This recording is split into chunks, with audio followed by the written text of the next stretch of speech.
Agusta Westland helicopter के सौदे ने भारत की राजनीति में भूचाल ला दिया है, लेकिन भारत को इस सौदे की जरूरत क्यों पड़ी थी? अगुस्ता वेस्टलैंड के भारत आने की कहानी क्या थी और उसकी खासियत क्या है, देखिए।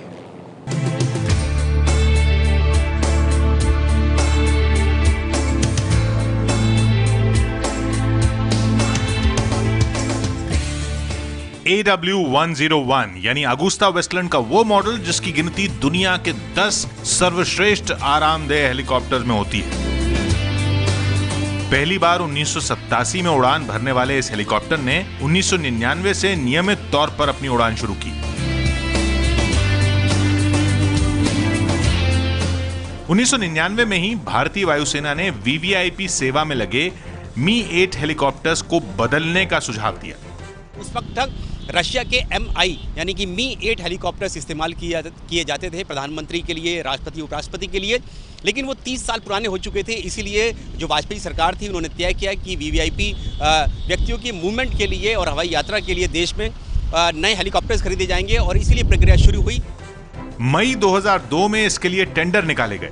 भारतीय वायुसेना ने रक्षा मंत्रालय से मांग की थी कि हेलीकॉप्टर ऐसे हों जो सियाचिन जैसे ऊंचे पहाड़ी इलाकों यानी लगभग 6000 मीटर यानी करीब 19000 फीट की ऊंचाई तक जा सके, लेकिन इस पैमाने पर सिर्फ यूरोकॉप्टर कंपनी का EC225 ही खरा उतर रहा था। टाइम्स ऑफ इंडिया में छपी खबर के मुताबिक उस वक्त अटल बिहारी वाजपेयी सरकार के राष्ट्रीय सुरक्षा सलाहकार श्री ब्रिजेश मिश्रा ने वायुसेना और रक्षा मंत्रालय को ये निर्देश दिया था कि हेलीकॉप्टर की तकनीकी शर्तों में इस प्रकार की ढील दी जाए ताकि और कंपनियां भी इस टेंडर में शामिल हो सकें। टाइम्स ऑफ इंडिया के मुताबिक हेलीकॉप्टर की तकनीकी शर्तों में ये बदलाव 2005 और 2006 में किए गए, जब प्रणब मुखर्जी रक्षा मंत्री और SP त्यागी भारतीय वायुसेना के प्रमुख थे। नई शर्तों के मुताबिक हेलीकॉप्टर के उड़ान भरने की ऊंचाई को 19000 फीट से घटाकर 15000 फीट कर दिया गया। इतना ही नहीं, हेलीकॉप्टर केबिन की ऊंचाई भी 1.39 मीटर से बढ़ाकर 1.8 मीटर यानी 6 फीट कर दी गई। अगुस्ता वेस्टलैंड का AW101 इन दोनों मानकों पर खरा उतरता था। इसके बाद 2008 में कई परीक्षणों के बाद अगुस्ता वेस्टलैंड के हेलीकॉप्टर्स को चुना गया। भारत ने इटली की कंपनी फिनमैकेनिका से 12 VVIP हेलीकॉप्टर खरीदने का सौदा किया, यानी ऐसे हेलीकॉप्टर जो राष्ट्रपति, प्रधानमंत्री और दूसरी VVIP हस्तियों के लिए इस्तेमाल किए जाएंगे।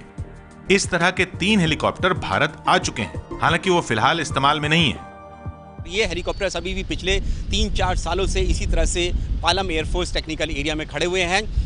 खुद जब ABP न्यूज़ ने रक्षा मंत्री मनोहर पर्रिकर से पूछा कि इन तीनों हेलीकॉप्टर्स का क्या किया जाएगा, तो उन्होंने सिर्फ इतना जवाब दिया कि वे बहुत जल्द ही इन हेलीकॉप्टर्स के स्टेटस के बारे में संसद को जानकारी देंगे। जिस दिन भी उनका वक्तव्य होगा इस घूसकांड पर, अगुस्ता वेस्टलैंड पर, VVIP हेलीकॉप्टर स्कैम में, तब वो ये भी बताएंगे कि इन तीनों हेलीकॉप्टर्स का आखिरकार क्या किया जाएगा।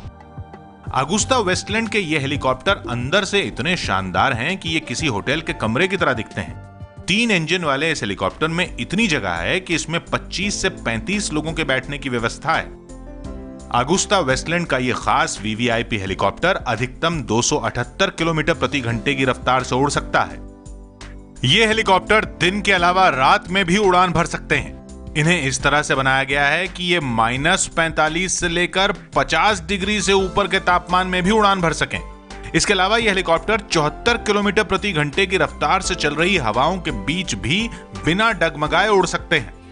अत्याधुनिक सुविधाओं से लैस इस हेलीकॉप्टर में जरूरत पड़ने पर एंटी शिप और एंटी सर्विस मिसाइल भी लगाई जा सकती है, यानी हेलीकॉप्टर को सभी तरह के रक्षा उपकरणों से लैस किया जा सकता है।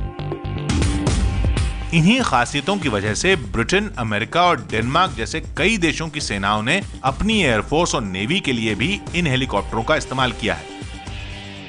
वहीं सऊदी अरब, नाइजीरिया और तुर्कमेनिस्तान जैसे देश VIP सेवाओं के लिए अगुस्ता वेस्टलैंड हेलीकॉप्टर का इस्तेमाल कर रहे हैं। भारत ने भी इसी मकसद से ये खास हेलीकॉप्टर खरीदे थे, लेकिन रिश्वत के आरोपों के बाद फिलहाल अगुस्ता वेस्टलैंड की भारत के आसमान में उड़ने की संभावना खत्म होती दिख रही है।